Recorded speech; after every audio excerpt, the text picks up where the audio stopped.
Shalom bien-aimés dans le Seigneur, que Dieu vous bénisse. Nous sommes aujourd'hui le mercredi 29 avril 2020 et nous sommes dans notre studio d'enregistrement, le studio de la chaîne Saisis la Vision en Côte d'Ivoire, dont l'objectif est d'aider les bien-aimés dans le Seigneur à saisir la vision du message des bandes, de l'écoute des bandes.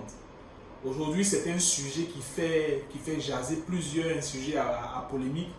Mais comme nous le savons bien, la parole de Dieu a été toujours au centre des polémiques. Quand Jésus-Christ est venu sur la terre, il n'a pas fait l'unanimité, quoiqu'il était attendu. Aujourd'hui, de plus en plus, des gens parlent du message du temps de la fin, ils croient dans le prophète Branham, mais quand Joseph arrive et qu'il nous pointe vers l'écoute des bandes, ça crée la polémique. Alors, le mercredi dernier, nous nous sommes retrouvés ici et l'objectif de la vidéo du mercredi dernier était d'établir le ministère de Joseph. Est-ce qu'il était prophète? Ça, c'est chose faite à travers la première vidéo que nous avons mise en ligne. La seconde que nous allons faire aujourd'hui va voir sa base établie sur un fait. Je vais vous lire ici rapidement une quotation tirée de questions et réponses du 12 janvier 1961. Et le message dit ceci. Par contre, dès mon enfance, j'ai toujours su qu'il existait un Dieu.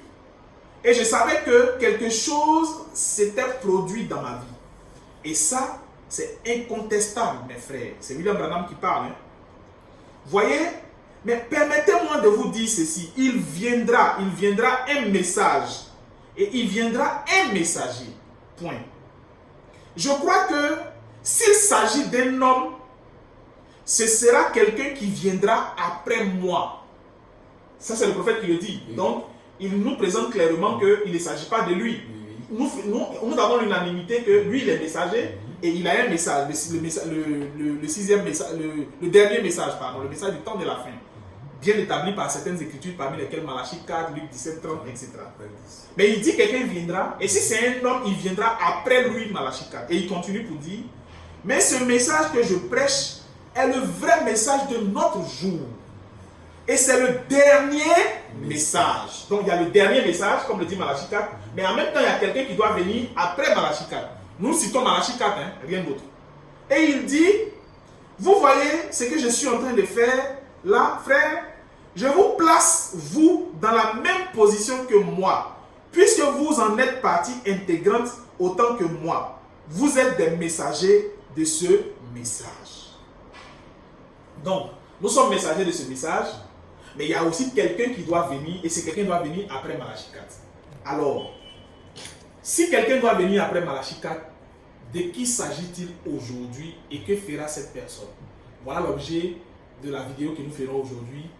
Bien-aimés dans le Seigneur, que Dieu vous bénisse. Merci beaucoup de nous suivre nombreux à travers le monde entier et nous allons démarrer notre vidéo. Alors, je suis en présence de notre bien-aimé Désiré Bosé. Shalom ancien, que Dieu te bénisse. Shalom ancien, shalom à tous. Merci encore d'avoir fait le déplacement, d'avoir effectué le déplacement et c'est un heureux plaisir pour nous de te recevoir toujours ici dans nos locaux. C'est à toi et à la structure que je dis merci. Et puis de Jakale Aristide, notre précieux frère Zoro Babel. Comment tu vas, précieux frère? Très bien, je vais très bien. Shalom à vous, époux du Seigneur. Que Dieu nous bénisse. Amen. Je tiens à noter que vous étiez donc les deux participants de la première édition, ou du moins de la première vidéo que nous avons faite. Exactement. Et nous vous remercions parce que c'est une vidéo qui a eu un très fort impact. Nous avons reçu des remerciements et tout. Et aujourd'hui, donc, nous sommes de retour ici. Comme je le disais tantôt, l'objectif étant d'aider les autres, les bien-aimés frères, à saisir la vision que nous avons saisie aujourd'hui.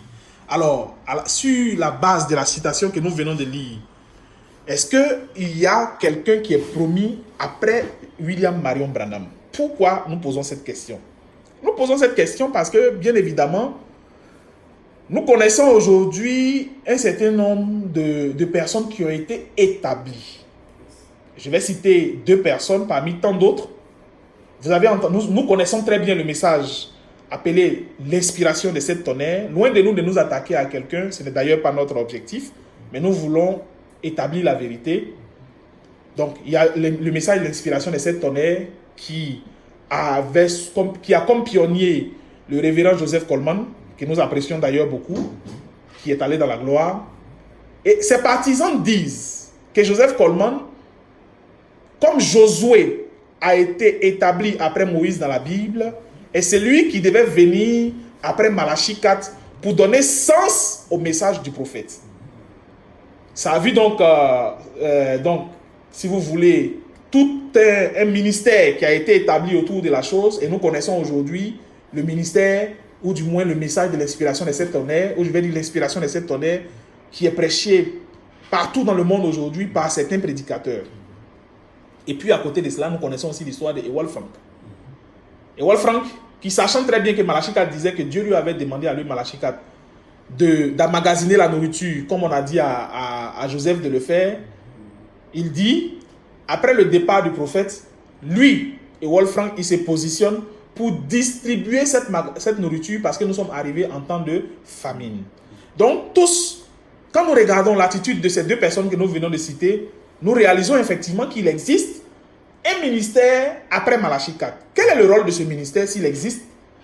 C'est ce que nous voulons établir aujourd'hui à travers donc la diffusion de cette vidéo.